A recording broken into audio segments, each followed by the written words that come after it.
Welcome to UncoverTime, where we bring history to life in stories that are clear, thoughtful, and meaningful.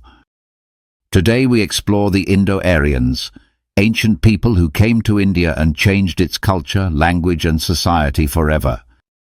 Long ago, in the lands of Sindh and Mysore, a great civilization lived. But after them, there is a big gap in what we know. One seal shows two snake heads, a symbol of the Nagas, people who worshipped snakes and ruled parts of northern India.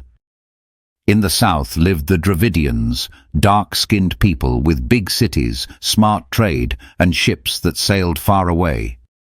These Dravidians had strong systems for farming, taxes, and village life, which the Aryans later adopted. Today, parts of India like the Deccan still keep Dravidian languages, customs, and traditions. Archaeologists in Mysore found 6 layers of history, from stone tools to buildings from 1200 AD. The Indus Valley civilization was rich and advanced, like ancient Athens or towns from the Middle Ages.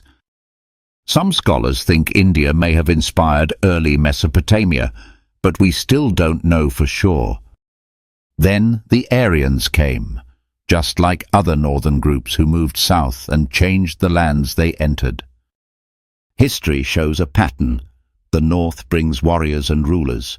The south creates art and belief. The Aryans called themselves Arya, meaning noble, but this name may have come later as a proud story. Most likely they came from the Caspian Sea region, called Aryana Viejo by the Persians. At the same time, the Kassite Aryans entered Babylonia. Another group, the Vedic Aryans, entered India. They came in waves, not as one army, looking for land, cows, and good places to live. They brought chariots, bows, and battle axes, and they fought hard to take what they needed. Their word for war meant wanting more cows. They were honest about their reasons to fight. They slowly moved along the Indus and Ganges rivers, taking over large parts of India. As they settled, they formed small kingdoms, each with a king, a council, and village leaders. The Aryans made marriage rules. They could not marry close family or people from other races. This was the start of the caste system, which first separated people by color, not job. The first division was between lighter-skinned Aryans and darker-skinned Dravidians and Nagas. At first, Aryans could marry freely inside their group, and a person's status was not fixed at birth. Later, during the time of the Mahabharata and Ramayana, jobs stayed in families, and caste became stricter. The highest group was the Kshatriyas, brave warriors who saw dying in battle as an honor. In early times, kings and warriors led religious ceremonies. Priests were only helpers. Some old stories even laughed at the idea of a priest marrying a proud warrior woman. But as peace grew and religion became more important, the Brahman priests gained more power. They taught children, remembered stories, and led important ceremonies, shaping the future of society.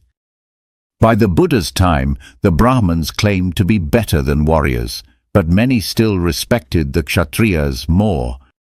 The Buddha, born a Kshatriya, created a new religion that stood against Brahman control for 1,000 years. Below the top castes were the Vaisyas, traders, landowners, and freemen who slowly gained importance. Next were the Shudras, workers and servants, often from the native population, who did the hardest jobs. At the bottom were the outcasts, people outside the system, like criminals, war captives, or unconverted tribes.